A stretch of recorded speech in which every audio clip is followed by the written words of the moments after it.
No one thought the courtroom would fall quiet when Robyn stepped forward onto the stand. Not the judge, not the media, and definitely not the other wives. Her hands shook, her eyes shone, but her voice cold, calculating. She didn't come to plead. She came to kill. What came next would shatter a family on life support and reveal a sinister scheme that had been going on in the shadows for years. One manipulation at a time, behind smiling confessions and soft-spoken prayers. They believed Robyn was the innocent one. They were wrong. Stay with me, because what is about to unravel will challenge everything you ever believed about loyalty, power, and love.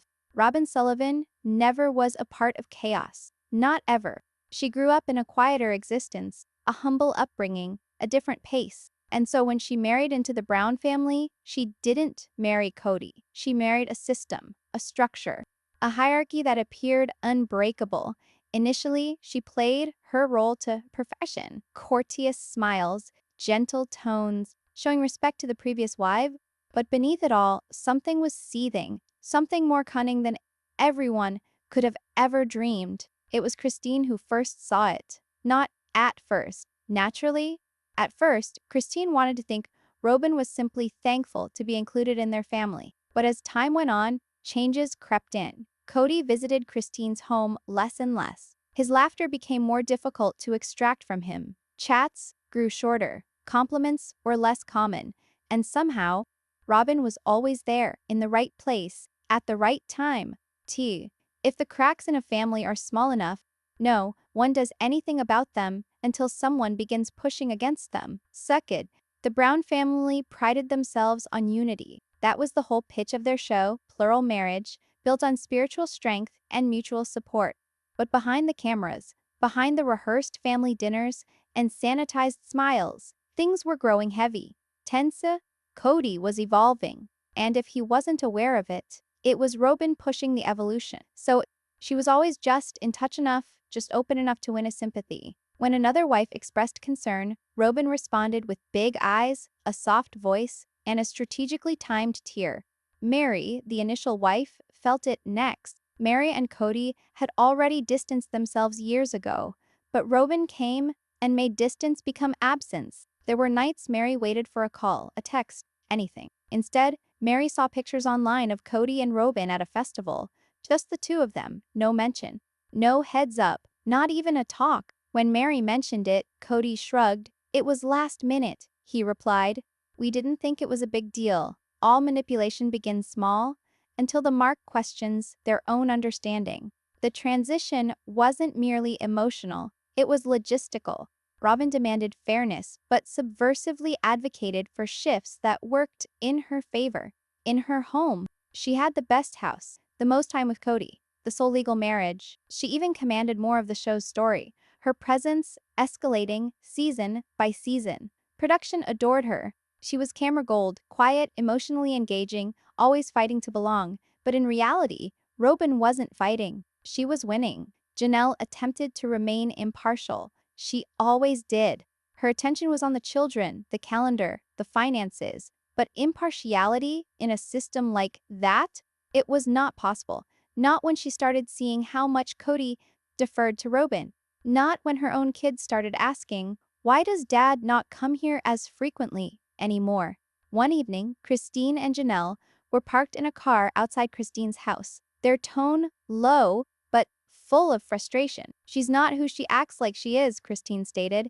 She's not lost. She's not stressed out. She's calculated. Janelle paused, chewing on the inside of her cheek. You actually think she's doing it for real? Christine didn't flinch. She's doing all of it deliberately. And the most lethal player in the game is the one playing behind innocent. Kody, on the other hand, was blind, or willfully blind. He spoke glowingly of Robyn's loyalty, her consistency. He spoke of her as if she were the only person who truly got him. Meri saw him do it. So did Christine. So did Janelle. They all saw the center of gravity move, slowly. Then suddenly, what none of them understood was that Robyn had already started preparing for the end. Not the end of the marriage, but the end of the illusion, the fantasy of spiritual equality. She was gathering information, saving texts, monitoring decisions, keeping silent, but she wasn't doing it just to protect herself. She was constructing a case, and when she took it to court, finally no one, not even Kody, was ready for the storm that ensued. The courthouse corridor chilled, the kind of chill that seeped up your back, even on autumn sun. Christine leaned against the water fountain, arms folded, her heart counting down like a time bomb against her rib cage. Land. She never imagined it would come to this. Not a courtroom, not a judge, not Kody seated across from her like a stranger. But what made it unbearable wasn't the court fight, it was who had brought it. Robyn. It wasn't for divorce. It wasn't over money. It was worse. She wanted full guardianship of two of the younger children, Christine's children. Asserting Kody's legal authority as his sole legal wife, Robyn contended the other wives had no right. Christine hadn't cried when Kody had betrayed her. She hadn't cried when he had stopped appearing. But this was war. And war, within this family, didn't begin with flames. It began with silence. Inside the courtroom, Kody kept glancing at Robyn like a man begging for cues. She sat poised, hands folded neatly on the desk, her lawyer whispering. Now and then, she didn't look at Christine. She didn't look at Janelle or Meri either. She didn't need to. Every part of this felt choreographed, deliberate. Robyn wasn't reacting, she was leading. Meri was late, slipping in just as the hearing reconvened. Her eyes swept the rows, looking for a place to feel at home that was no longer there. Not in the courtroom, not in the family. She sat down next to Janelle without speaking. Christine's attorney leaned forward. We have to establish intent. If we can establish that this is strategic, an abuse of legal position, we can seek emergency protection. Christine nodded, her jaw clamped tight. Do it. You don't know a knife in your back until the blood splatters the floor. Flashbacks strike home. The Sunday dinners when Robyn would suggest hosting, then neatly omit Christine in the group text. The backhanded apologies. Oh, did I forget to invite you? I'm so sorry. I thought I had always spoken in the same saccharine tone. Even the kids noticed it. Her daughter, Isabel, once asked, why does Robyn always act like she's the mom when you're right there? That night, Christine sat in the dark with a glass of wine she didn't even finish. Kody had texted that he wouldn't be over again. Too much tension, he said. What he meant was, Robyn didn't like the energy. Back in the courtroom, the judge announced a recess. Christine walked out into the hallway, followed quietly by Meri. You okay? Meri asked. Christine did not respond immediately. She stood there with her eyes forward, breathing through her nose. She wants to erase us, she said finally. Not just from Kody's life, from the whole story. Meri nodded, her eyes glassy. She already has. Occasionally, betrayal is like grieving, but worse, because the one who betrayed you lives on. Later that day, there was testimony. Robyn's attorney portrayed her as the steadying influence of a system in chaos, the only one who offered a secure, stable home, the sole wife legally committed to Kody. She characterized the other wives as emotionally unstable, resentful, of routine. Christine's fists curled in her lap. Then Robyn's voice, gentle and shaking, I never wanted this. I just want to protect the children. That's all I've ever wanted. The courtroom buzzed. The judge held up a hand to quiet them. Christine seethed in her heart. Robyn's tears were a work of art. Her voice broke in just the right spots. Her hair even curled prettily at the shoulders, as if she were created to be a widow in a Hallmark special. But Christine recognized it now. Not only the manipulation, but the artfulness of it. The timing. The construction. Robyn had been working on this version of herself for decades, and now she was using it as a weapon. Not only against Christine, but against the very fabric of sisterhood. And Kody. Kody simply sat there, quiet, watching, as if this wasn't the downfall of a family, but a minor annoyance. What do you do when the person you've constructed your life around makes his or her first choice, your favorite, every time? When court adjourned for the day, Christine passed Robyn by without a look. No words, no recognition. But Robyn, almost silent, mouth barely moving, breathed this as Christine walked by. This always going to happen. Christine stopped just for a moment, and then she continued on, because now It wasn't about survival anymore. It was about revealing the truth. The courtroom was full. Word had spread. Local journalists occupied the benches along with old friends of the family, some whispering, some trying not to glance, but nobody could tear their eyes away from what was happening. This was not merely a custody case. It was a public meltdown of a spiritual empire. Christine sat straighter than usual. Her jaw was set. Her fingers tapped rhythmically on the table, not out of nerves, but purpose. Today, she would speak, not just to the court, to Kody, to Robyn, to the illusion they'd all been living under for over a decade. At the other side of the room, Robyn appeared, relaxed, peaceful. A mask of subdued worry covered her face, but her hands were steady. She had already given her testimony the day before. Tears, whispers, that signature, breathless tone that made you think she was the victim. Christine had something Robyn did not. She had nothing left to lose. The judge nodded. Miss Christine Brown, proceed. Christine stood. The silence grew heavier. She moved to the center as if she had rehearsed it 1,000 times, but the ache in her chest was brutally real. I loved him, she went on bluntly, voice calm. We all did. We were invested in something greater than us. We were invested in family, in being together. We followed his direction. We made sacrifices. And when we hurt, we were told, that's part of the principle. That's part of God's plan. Her eyes flashed to Kody, then to Robyn. But the plan was altered the day Robyn became a part of us. A murmur ran through the room. She was sweet, kind. Initially, we made her welcome, but gradually she took her place differently. First emotionally, then economically, then legally, until she became something we never consented to. The sole wife that counted. Truth doesn't have to scream. It just has to be heard. Christine paused, allowing the words to settle like ash. Kody ceased to turn between houses. He ceased to speak fairly. He ceased to be a husband to the rest of us. And Robyn? She acted out as the victim and consolidated everything in secret. Yeah, the judge cut in. Do you have evidence of this kind of behavior, Ms. Brown? Christine nodded. Her attorney came over with a pile of documents, text messages, calendars, financial reports, voice memos, dates when Kody had agreed to see the children and never appeared, payments diverted, funds steered into Robyn's house. But it wasn't paper that stung the most. It was Christine's voice. I don't want revenge, she had said. I want validation. That what we created was real. That our suffering is real. That our children are owed more than to be treated as afterthoughts to one wife's romance. Robyn's expression didn't change, but her eyes did flicker, just once. Then the surprise no one anticipated.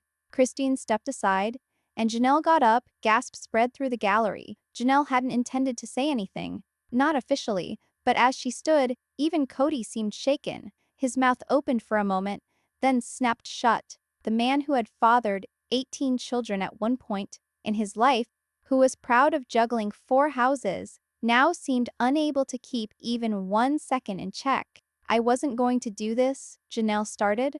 I thought I could stay out of it. But I've seen Robyn remake our family's history, bit by bit. I've seen Kody stand by and let her do it. She waved a folder. This is a list of my past year with Kody. A year, no visits, 3 canceled holidays, 5 birthday passes. Then, her voice broke, not with fury, but sorrow. My children quit asking about him. They simply quit waiting. Do you know what that does to a mother? Some courtroom statements don't merely shatter the silence. They incinerate the entire script. Kody adjusted, finally speaking up. This is all being manipulated. I was attempting to keep up. Keep up what? Janelle shot back, turning to him. Keep up 1 home while leaving 3 in the lurch? Robyn put out her hand, lightly touching Kody's arm. And that was the moment. It appeared tiny, a discreet action, but everyone noticed it. The judge, the media, Christine. Meri, the viewers watching on live stream clips afterwards would replay it repeatedly. Because it didn't appear like love, it appeared like domination. Christine took a seat, breathing hard. Janelle did as well, her shoulders shaking. The courtroom was quiet, no one saying a word. until finally the judge cleared his throat. "Tomorrow morning, this hearing will reconvene," he said, "at which time I will expect further evidence from both sides." Gavel fell, but outside the courtroom doors, the real change had already started. The wives were no longer battling Robyn Priscets. They were getting ready to bring her down. Because when the mask does finally break, everyone wants to know who's been hiding under it. Night descended heavily over the court. A chill wind scraped across the parking lot as Meri sat by herself in her car. Engine stopped, hands wrapped around the steering wheel. She'd not spoken a word to anyone since the hearing. Not Christine, not Janelle, not even Kody. Her phone buzzed once, again a text from Robyn. "Yo, please don't let them pull you into this. We're still sisters." Meri didn't answer, because for the first time in years, she didn't know who he really was anymore.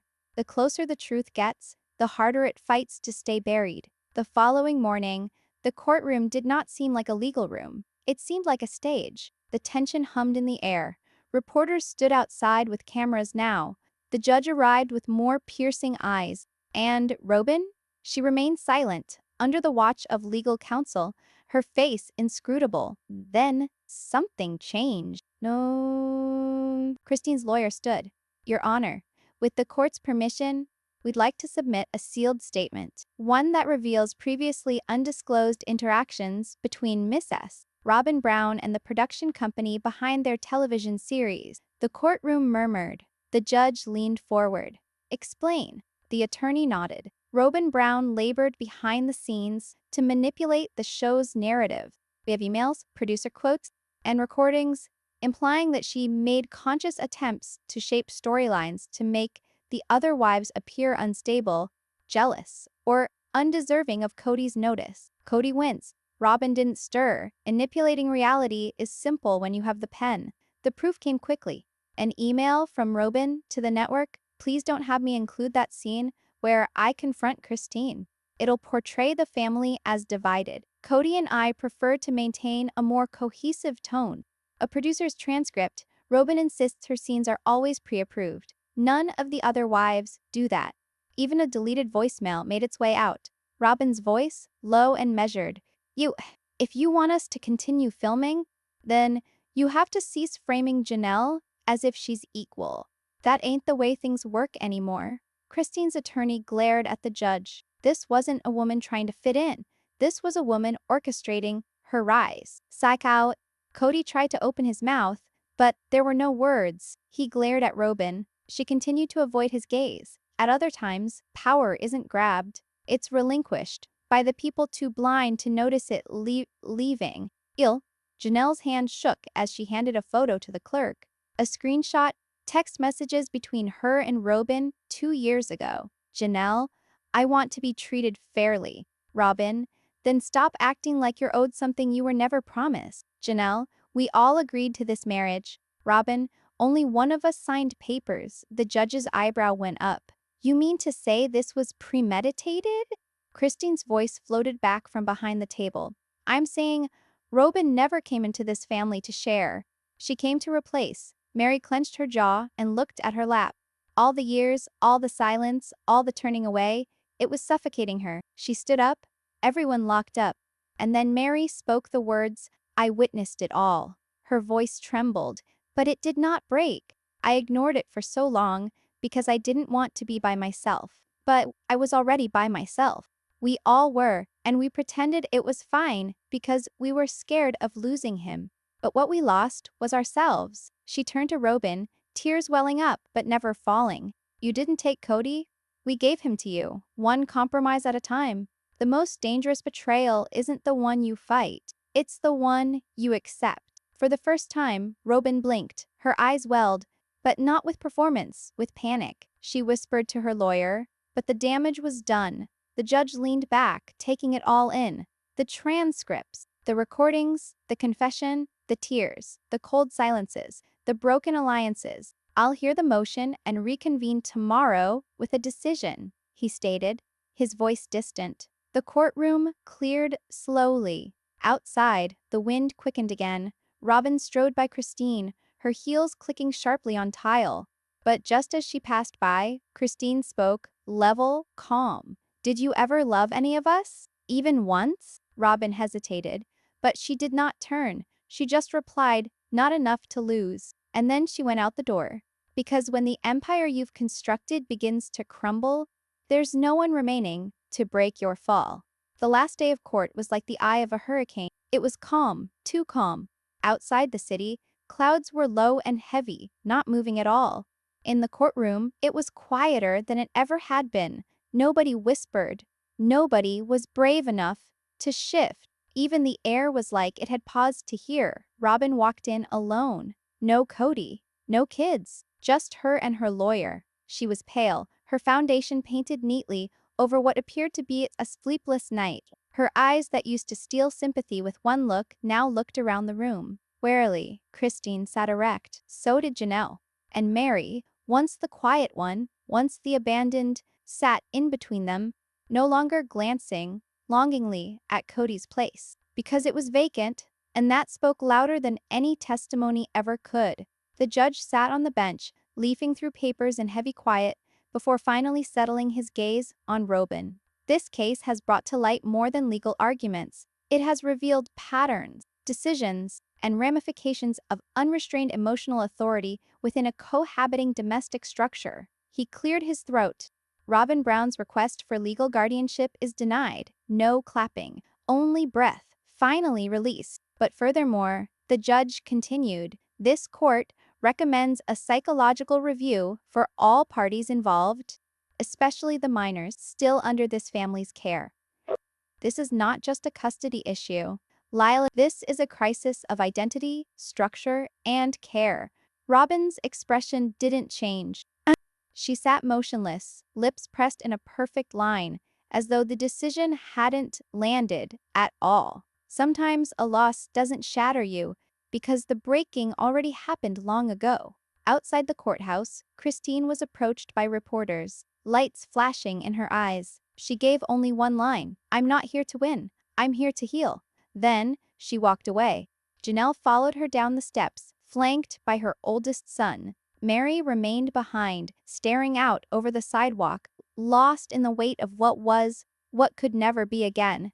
And Robyn? She alone stood on the top step. No press, no camera crew, no husband to guard her. The crowd had turned. The soft sympathy once threaded into her public persona, now dragged behind her, like a threadbare cloak. She turned to see Kody, only to remember he never showed. When the spotlight dims, all that's left is who you are. At home, Kody was right where he had always been in times of conflict, nowhere to be found. He hadn't returned texts, calls. Even Robyn's messages went unopened. Whatever trust he had ever had in her, it seemed to disappear. The instant courtroom doors slammed shut behind them. Guilt, shame, or something more calculated? Robyn wouldn't have a clue. He hadn't uttered a word. 3 days went by. Then came a letter, signed by Kody. It wasn't dramatic. It wasn't cruel. Just plain lines about space, confusion, and the need to reevaluate the spiritual calling he once held. No promises, no assurances of love, no date of return. And for Robyn, the deepest pain, not betrayal, not abandonment, just silence. Because sometimes the worst ending is the one with no explanation at all. Weeks after, the family compound stood vacant. Vacant houses, toys unretrieved in yards, curtains drawn tight. Christine had relocated to Utah with her children. Janelle had sold her share. Meri had discreetly begun a modest retreat house out of state. They did not often talk, but when they did, it was not about Kody. It was not about Robyn. It was about peace, about rebuilding, about taking back their names from the ashes of a name they never even shared. And Robyn? She remained behind, by herself in the biggest house, the one she once struggled for, the one with the finest furniture, the legal documents, the longest driveway. She'd sit at the window sometimes, waiting, but no one showed up, not even the cameras. And when a story finally comes to an end, what's left isn't the drama. It's the silence that remains. If you were in that courtroom, if you had to choose between the truth you lived and the illusion you loved, what side would you take? Let me know in the comments below. I'm listening. Months went by and the scars remained, but so did the sun. In Utah, Christine laughed again, ringing out the sound through a warm, comfortable home full of serenity. Her kids prospered, no longer questioning when their dad would come, because now they no longer waited for someone's permission to be whole. Janelle fell into rhythm again. A tiny bookstore, her grandbabies surrounding her, and a newfound freedom, the kind that doesn't require permission. Even Meri, years defined by heartache, found something revolutionary in her isolation, self-worth. She didn't simply leave, she crafted something all her own. Her voice, once little more than a whisper, now filled rooms. And Kody? He stepped out of the spotlight, away from cameras and headlines. Whatever path he took next, it no longer defined the women he abandoned. As for Robyn, her chapter went on softly. Perhaps she looked back, perhaps not. But ultimately, the wives penned their own pages, and this time, they didn't need anyone to tell them how it went. Because sometimes healing isn't delivered in courtrooms. Sometimes it is delivered in choosing yourself. And for the first time in far too long, each of them did. If you felt the gravity of this story, or saw yourself in their resilience, don't scroll off yet. Leave a comment below and let us know whose makeover took you by surprise. Subscribe now to remain locked in with all the drama, healing, and reality behind the headlines right here on the TLC News. We've only just begun, and the next tale, it's already in the making. Tis